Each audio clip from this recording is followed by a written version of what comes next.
ভারতের জন্য বিশাল সুখবর। মাত্র এক ফোনেই ভয়ে পাঠিয়ে দিল তেলবাহী ট্যাঙ্কার। সত্যি কি পর্দার আড়ালে এমন কিছু ঘটেছে যার প্রভাব সরাসরি পড়তে শুরু করেছে বিশ্বের অন্যতম গুরুত্বপূর্ণ সমুদ্রপথে? যে দুটি সৌদি তেলের ট্যাঙ্কার কিছুদিন আগেও হুতিদের হুমকির কারণে বাব এল মান্দেব প্রণালীর কাছ থেকে ফিরে যেতে বাধ্য হয়েছিল, সেই একই ট্যাঙ্কার এখন কিভাবে নিরাপদে পথ অতিক্রম করার অনুমতি পেল? এর পেছনে কি শুধুই সামরিক পরিস্থিতির পরিবর্তন, নাকি আন্তর্জাতিক কূটনীতির এমন কোনো নীরব অধ্যায় লেখা হয়েছে যার খবর এখনও পুরোপুরি প্রকাশ্যে আসেনি? আন্তর্জাতিক মহলে এখন এই প্রশ্নগুলোই ঘুরপাক খাচ্ছে। আর এই ঘটনার সঙ্গে ভারত ও ইরানের নীরব যোগাযোগের সম্ভাব্য ভূমিকা নিয়ে নতুন করে আলোচনা শুরু হয়েছে। যদি সত্যিই এমন কোনো ব্যাক চ্যানেল কূটনীতি কাজ করে থাকে, তাহলে তা শুধু মধ্যপ্রাচ্যের জন্য নয়, বরং ভারতের কৌশলগত অবস্থানের ক্ষেত্রেও অত্যন্ত গুরুত্বপূর্ণ একটি ইঙ্গিত হতে পারে। আসুন আজকে এই তথ্যই আপনাদের সাথে ভাগ করে নেব এই ভিডিওটির মাধ্যমে। নমস্কার বন্ধুরা, ইন্সপায়ারিং টকস উইথ সুমিত চ্যানেলে আপনাদের সকলকে স্বাগত জানাই। রেফারেন্সের জন্য ঘটনার একটি প্রতিবেদন আপনাদের সামনে দেওয়া হলো।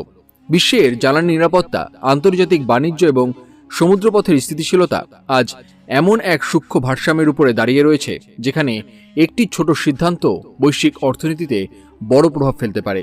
আর ঠিক সেই সময় সামনে এসেছে এই গুরুত্বপূর্ণ খবর।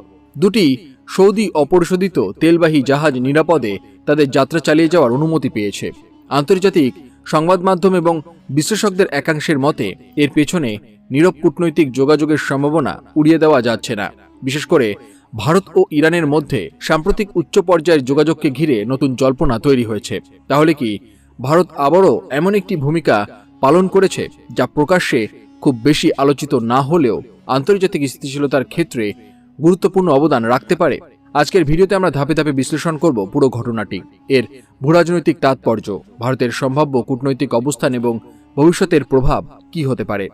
তাই অবশ্যই ভিডিওটি শেষ পর্যন্ত মনোযোগ সহকারে দেখুন, এবং আপনারা যারা এই চ্যানেলে নতুন তারা অবশ্যই চ্যানেলটি সাবস্ক্রাইব করুন এবং বেল বাটনে প্রেস করুন এরকম আরও অনেক নতুন ভিডিও নোটিফিকেশন পেতে। ভিডিও থেকে ভালো লাগলে বেশি লাইক করবেন এবং সবাইকে শেয়ার করবেন যাতে তারাও ভিডিও থেকে উপকৃত হয়। কমেন্টে জয় হিন্দ ও জয় ভারত দিতে ভুলবেন না। এবার চলুন বিষয়টি বিস্তারিতভাবে জেনে নেওয়া যাক। মধ্যপ্রাচ্য বহু দশক ধরে বিশ্বের জ্বালানি সরবরাহের অন্যতম কেন্দ্র। সৌদি আরব বিশ্বের বৃহত্তম তেল রপ্তানিকারক দেশগুলির একটি, এবং তাদের তেলের একটি বড় অংশ সমুদ্রপথে এশিয়া, ইউরোপ ও অন্যান্য অঞ্চলে পৌঁছে যায়। এই সমুদ্রপথের অন্যতম গুরুত্বপূর্ণ অংশ হল বাব এল মান্দেব প্রণালী। লোহিত সাগর ও এডেন উপসাগরকে যুক্ত করা এই সংকীর্ণ জলপথ দিয়ে প্রতিদিন বিপুল পরিমাণ তেল, গ্যাস এবং বাণিজ্যিক পণ্য পরিবাহিত হয়। ফলে এই রুটের সামান্য অস্থিরতাও আন্তর্জাতিক বাজারে উদ্বেগ সৃষ্টি করতে পারে। সাম্প্রতিক সময়ে নিরাপত্তা সংক্রান্ত উদ্বেগের কারণে কয়েকটি বাণিজ্যিক জাহাজ তাদের নির্ধারিত রুট পরিবর্তন করতে বাধ্য হয়েছিল। এর মধ্যে দুটি সৌদি তেলবাহী ট্যাঙ্কারের ফিরে যাওয়ার ঘটনাটি বিশেষভাবে আলোচনায় আসে, কারণ এগুলো শুধুমাত্র দুটি জাহাজ ছিল না, বরং বৈশ্বিক জ্বালানি সরবরাহ ব্যবস্থার উপর তৈরি হওয়া অনিশ্চয়তার প্রতীক হয়ে উঠেছিল। আন্তর্জাতিক বাজারে তখন প্রশ্ন উঠেছিল, এই গুরুত্বপূর্ণ সমুদ্রপথ কতটা নিরাপদ?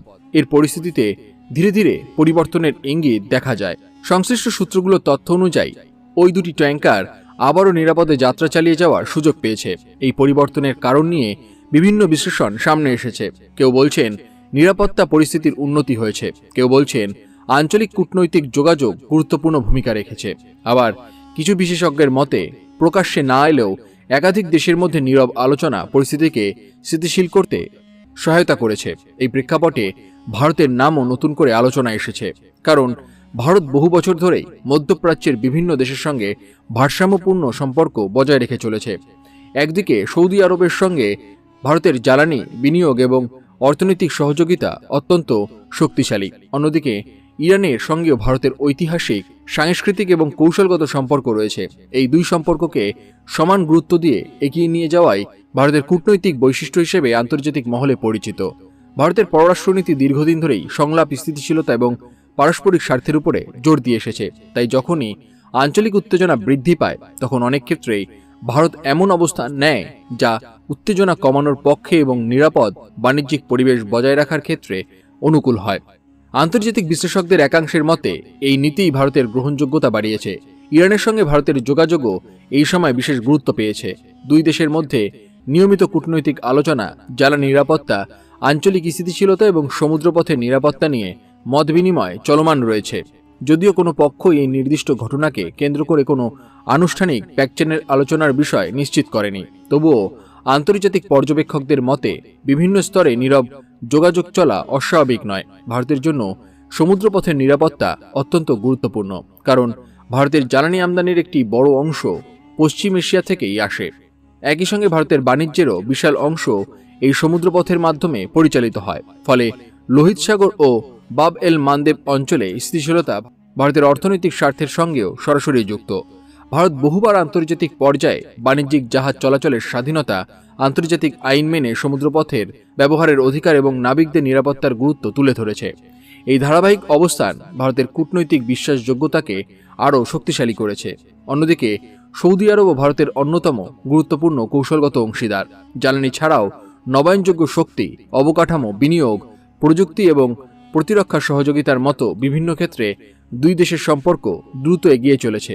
ফলে সমুদ্রপথ নিরাপদ থাকলে উভয় দেশের অর্থনৈতিক স্বার্থ আরও শক্তিশালী হয়। ইরানের ক্ষেত্রেও ভারতের সম্পর্ক বহুস্তরীয়।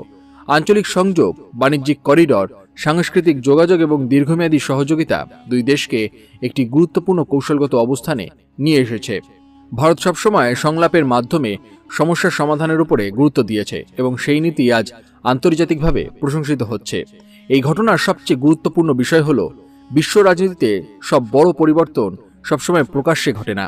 অনেক সময় নীরব বৈঠক, ধারাবাহিক যোগাযোগ, পারস্পরিক আস্থা এবং কৌশলগত সমন্বয় বড় সংকটকে প্রশমিত করতে সাহায্য করে। আন্তর্জাতিক কূটনীতির ইতিহাসে এমন বহু উদাহরণ রয়েছে যেখানে প্রকাশ্যে কোনো ঘোষণা না এলেও বাস্তব পরিস্থিতির উন্নতি হয়েছে। ভারতের কূটনৈতিক শক্তির অন্যতম বৈশিষ্ট্য হল ভারসাম্য। বিভিন্ন দেশের সঙ্গে সুসম্পর্ক বজায় রেখে জাতীয় স্বার্থ রক্ষা এবং একই সঙ্গে আঞ্চলিক স্থিতিশীলতার পক্ষে অবস্থান নেওয়া ভারতের পররাষ্ট্রনীতিকে একটি আলাদা পরিচিতি দিয়েছে। এই কারণেই আন্তর্জাতিক অঙ্গনে ভারতের গ্রহণযোগ্যতা ধারাবাহিকভাবে বৃদ্ধি পেয়েছে। বিশ্ব অর্থনীতির বর্তমান বাস্তবতায় জ্বালানি সরবরাহে সামান্য বিঘ্ন আন্তর্জাতিক বাজারে বড় প্রভাব ফেলতে পারে। তাই যখন দুটি গুরুত্বপূর্ণ সৌদি তেলবাহী জাহাজ নিরাপদে যাত্রা চালিয়ে যেতে পারে, তখন সেটি শুধু একটি পরিবহন সংবাদ নয়, বরং বৈশ্বিক অর্থনীতির জন্য ইতিবাচক বার্তা হিসেবে বিবেচিত হয়। বিশেষজ্ঞরা মনে করছেন, যদি এই স্থিতিশীলতা দীর্ঘমেয়াদে বজায় থাকে তাহলে আন্তর্জাতিক শিপিং খরচ কমতে পারে, বিমা ব্যয় হ্রাস পেতে পারে এবং সরবরাহ ব্যবস্থা আরও স্বাভাবিক হতে পারে। এর সুফল বিশ্বব্যাপী বিভিন্ন অর্থনীতিতে ধীরে ধীরে প্রতিফলিত হতে পারে। ভারতও এই পরিবর্তনের অন্যতম উপকারভোগী হতে পারে, কারণ স্থিতিশীল সমুদ্রপথ মানে দ্রুত বাণিজ্য, নিরবিচ্ছিন্ন জ্বালানি সরবরাহ এবং শিল্প উন্নয়নের জন্য আরও অনুকূল পরিবেশ। এই সঙ্গে ভারত তার বহুমুখী কূটনৈতিক সম্পর্কের মাধ্যমে আন্তর্জাতিক সহযোগিতার ক্ষেত্র আরও বিস্তৃত করতে পারে। অনেক আন্তর্জাতিক বিশ্লেষক মনে করেন, বর্তমান সময়ে ভারত এমন একটি অবস্থানে পৌঁছেছে যেখানে বিভিন্ন দেশের সঙ্গে বিশ্বাসভিত্তিক সম্পর্ক গড়ে তোলার সক্ষমতা তার অন্যতম বড় শক্তি। এই বিশ্বাসী প্রয়োজনে সংলাপের নতুন সুযোগ তৈরি করতে পারে। তবে এটিও মনে রাখা জরুরি যে ব্যাকচ্যানেল কূটনীতি নিয়ে যে আলোচনা চলছে তা মূলত বিভিন্ন বিশ্লেষণ এবং পর্যবেক্ষণের উপরে ভিত্তি করে। সংশ্লিষ্ট দেশগুলোর পক্ষ থেকে এই বিষয়ে আনুষ্ঠানিক নিশ্চিতকরণ প্রকাশিত হয়নি, তাই বিষয়টি বিশ্লেষণধর্মী দৃষ্টিভঙ্গিতে দেখা উচিত। তারপরও একটি বিষয় পরিষ্কার, সংলাপ, আস্থা এবং সহযোগিতা আন্তর্জাতিক সম্পর্কের সবচেয়ে কার্যকর উপায়গুলির মধ্যে অন্যতম। আর ভারত বরাবরই এই পথকেই গুরুত্ব দিয়ে এসেছে।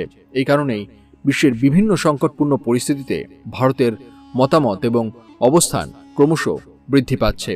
সমুদ্রপথ কতটা স্থিতিশীল থাকবে এবং আন্তর্জাতিক বাণিজ্য কিভাবে নতুন ভারসাম্য খুঁজে পাবে সেটি সময় বলে দেবে।